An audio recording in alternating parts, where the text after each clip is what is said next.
Welcome to Julie the Thrifty Designer. Today, my sermon is all about Valentines. Love. Let's see what we're going to find out about it. It's going to be 1 Corinthians 13, and we'll read up on it and see what it's all about.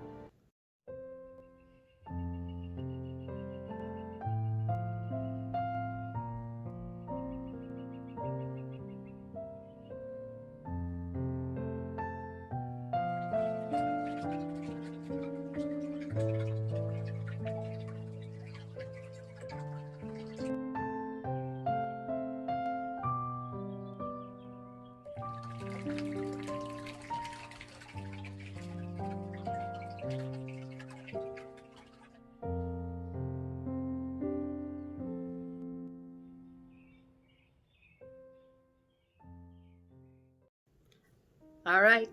Well, 1 Corinthians chapter 13 is considered the love chapter of the Bible.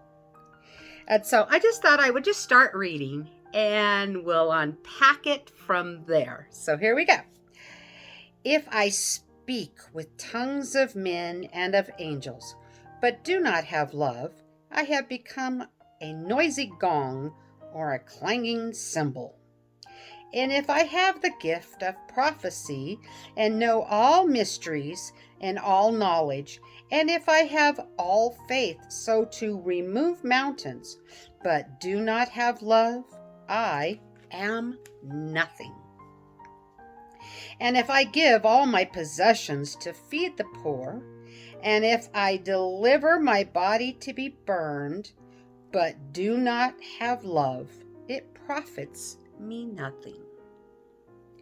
For love is patient, love is kind, and it is not jealous.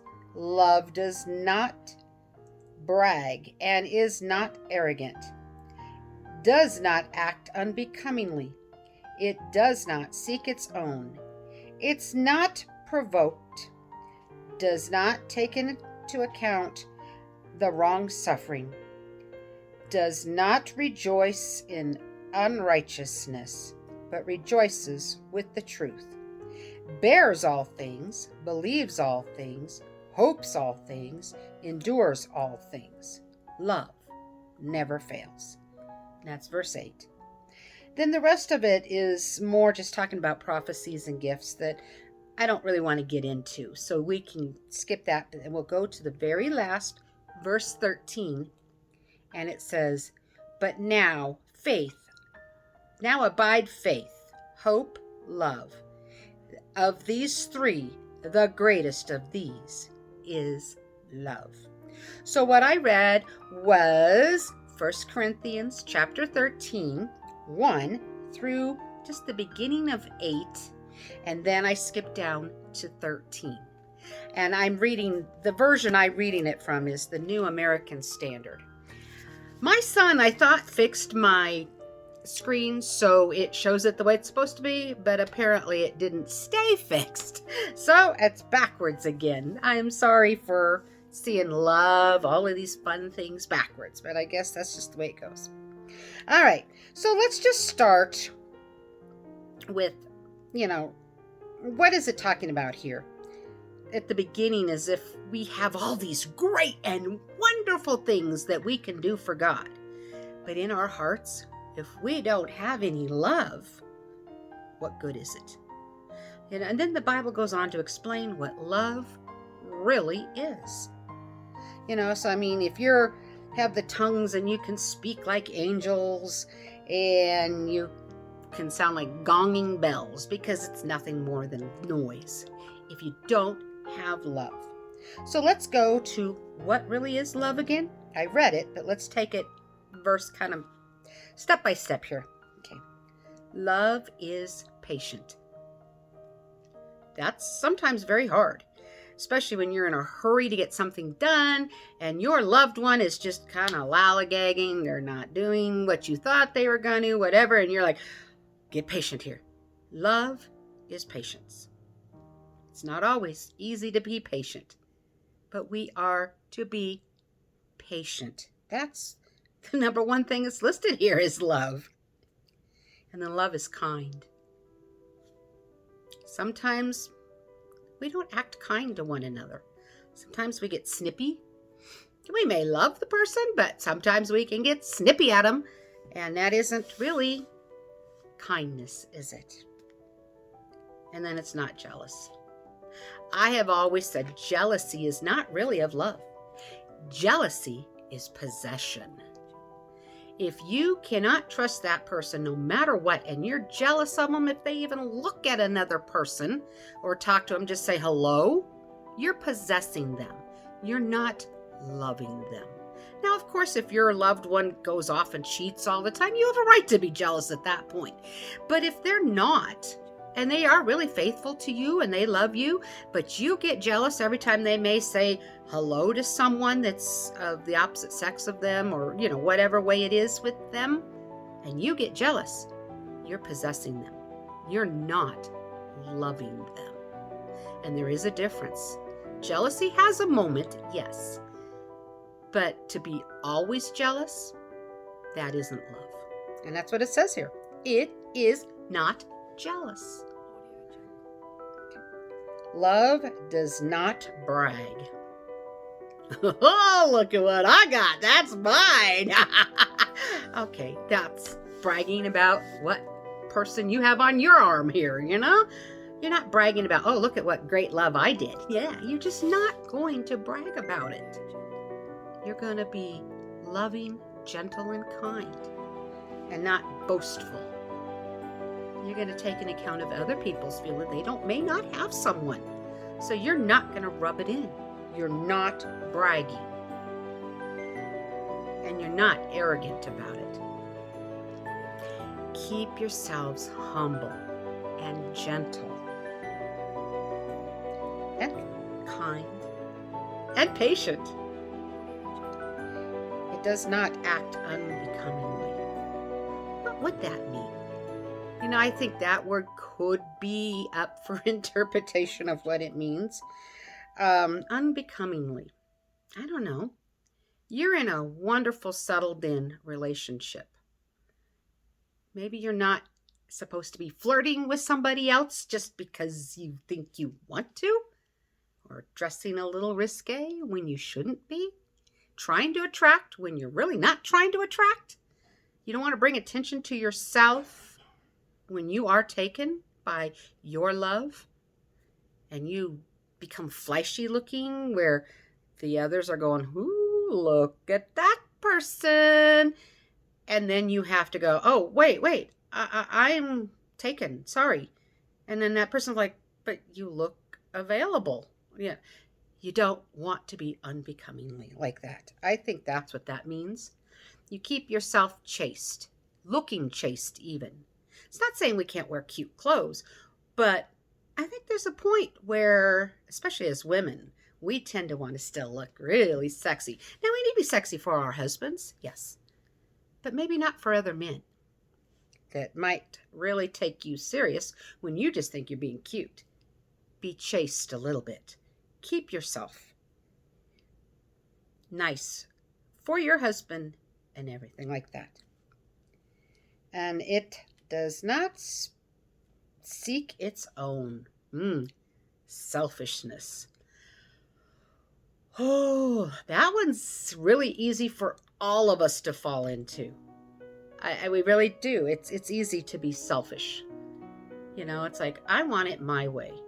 Whatever it may be. And that's usually what brings up fights. You're wanting it your way, and he's wanting it his way, and you're both fighting over which way it's going to be. That's usually what that is. It's all about selfishness. And selfishness doesn't ever cure anything, help anything, make things better. When you're both fighting over what you want, that's when the fights really start happening. And it is not easily provoked. In other words, not easily angered. Sometimes you may have to look at it, well, they squeezed the toothpaste in the middle of the tube instead of at the bottom. I'm not going to get mad about it. You just aren't going to. You're just going to say, I'm going to let it roll off my back. It's not worth being angry about it, not easily provoked, not easily upset about things. That's what you're supposed to be.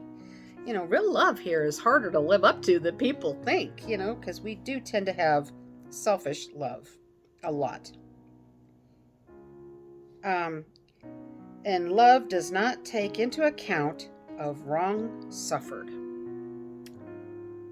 What does that really mean? It's kind of an interesting thought. I mean, you're not going to hold against your loved one what, say, maybe they did 5 years ago. Don't bring it up. It's done. It's over with. It's in the past. Don't hold account of that. Let it go. It may have still bother you. It still might be something they said or did that still is there. But don't keep throwing it at them. Every time you get into a fight, you bring up something that happened 5-10 years ago. That doesn't help a thing. Let it go. Love is not going to hang on to that. Love is forgiving and letting it go. Now, certainly you don't want them to keep doing whatever the wrong thing was to you. I'm not saying to let them be your doormat, but don't keep bringing up something they did once 5 years ago. Let it go. And what's the next one here? Does not rejoice in unrighteousness. What is that? Unrighteousness means not godly. Not doing things that is godly. So we are not to rejoice in ungodliness is really what that means. I don't even know how to put that one, really. I honestly don't know how that, maybe you all could give me an example of does not rejoice, which is happiness, celebrating unrighteousness. I don't know. If your spouse comes home with something that isn't godly, you're not supposed to celebrate it? Okay, I will admit, that one right there kind of stumps me on how to explain it, what it might mean, and what we're supposed to do with it. But rejoices with the truth. So we're not to celebrate ungodliness, basically, unrighteousness, but celebrate the truth. When the truth is being told, we celebrate it. That is what that is. Okay. Now, love bears all things. That's pretty much part of our marriage vows. In sickness and in health, until death do us part, That's what it's meaning. You may be going through some tough, hard times, but in your marriage, it will bear all things. But even with your children, people you love in that way, they may be going through things, doing things you don't really like, but you're going to bear through it because you love them. You're going to help them. You're going to be there for them. And it believes all things. Now, that one can be tough. I'm not saying that we're to fall into the traps of lies that person is telling us and we're to believe them. But we're to believe them their character, that there is eventually in there somewhere the truth of who they are. That's another one that can be, I'm not sure how it believes all things. How do we believe all things when we know people lie? Believe all things and endures all things. Believes all things, hopes all things, and endures all things. We got to believe that there is the truth in there. We're going to have to probably go through things and we have to endure through it. I don't know. Maybe there's just something your spouse wants to watch on TV and you don't want to, but you don't really want to just take off and go someplace else. You just endure through it sometimes. I don't know. These are some simple things I'm trying to put. How do we put all what love really is into our relationships? Those are some interesting concepts. What it is. but love never fails. True love will always be there. True love will hang in there no matter what's going on. It may be hard. You may not like what's happening, but true love is going to stay connected to your love in sickness and health, for richer or for poorer, and whatever else till death do us part. But now abides faith, hope, love, but these three things, the greatest of these is love. We can have faith in them. We can have hope in what the circumstances is.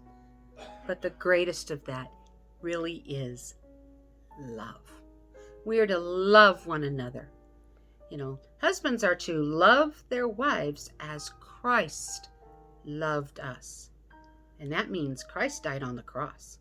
Husbands are to love their wives to the point of defending even unto death for them. They're to leave their father and mother and cleave only unto their wife.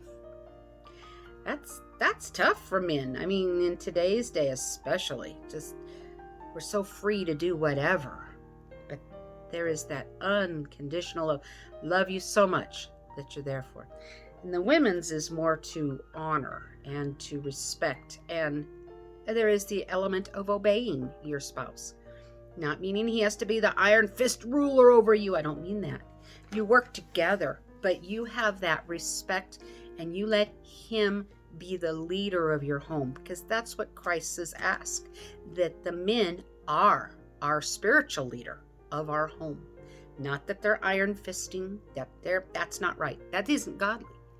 Loving us in a loving way, but leading us to the ways of God. That is what true love is. So, love is patient, love is kind, and it is not jealous. It does not brag. It is not arrogant. Does not act unbecomingly. It does not seek its own. It's not provoked. Does not take into account any wrong suffering. Does not rejoice in unrighteousness, but rejoices with the truth. Bears all things. Believes all things. Hopes all things. Endures all things. Love never fails. So, I think during this time of Valentines, let's really seek to find out what true love really is all about. I think we're in a day and age where everybody's out to get their own. And trophy hunting, you might say, woohoo, look at that. That's not real love. Love is finding someone that you're comfortable with, that you can grow old with, and that if you have a problem, you're still going to work it out, because even though you're having problems, you still love and want that person in your life. True love does not give up easily on their partner. True love says, we're going to figure this out. And that's what a true godly love is also. So on this Valentine's Day, think of your love and try to do what you can to bring true love to your relationship. You may have to practice. Maybe you have been selfish all your life for a long time. Maybe you need to start figuring out how to go, what does my spouse want? Instead of, what do I always want? And once you start giving yourself to them in that kind of loving way, I bet you'll find your love will start growing as well. So give your spouse the love and attention that they are needing. Sometimes you may not feel like doing it, but do it anyway. Make time to really love your spouse. Give them all the attention you can in such a cute, fun way as well. So spend time with them, love them, but remember, God is the author of love. He is the one that brings love to all of us. He is love. And so this chapter teaches what love really is about. So find the Lord and let him be the love, number one love in your life. And let his love trickle down from him through you into your spouse and your children, your family.